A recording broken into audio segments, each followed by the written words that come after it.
eksklüziv olarak Vol.az saytında. Senin de kayfın yamandı benim de. Çeken yoktu kazbek ölür elimde.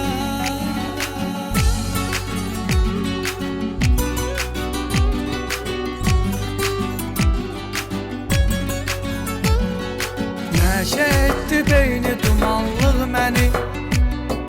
Mal elədi sanki oyanlıq məni. Nə hala saldın arkamanlıq məni.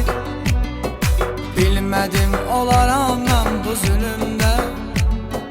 Sənin də kayfın yamandı mənim də.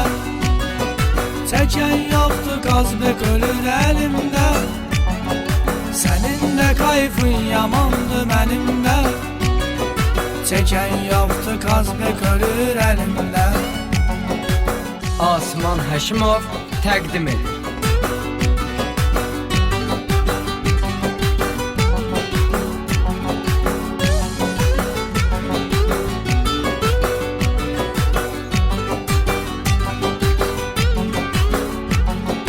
Zəhərli iynə damarın içində. Boğuluram bu dərd qubarın içində.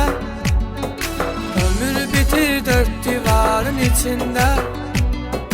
Bu cür hədər oldu ayım ilimdə. Sənin də kayfın yamandı mənim də. Çəkən yoxdur qazbek ölür əlimdə. Sənin də kayfın yamandı mənim də.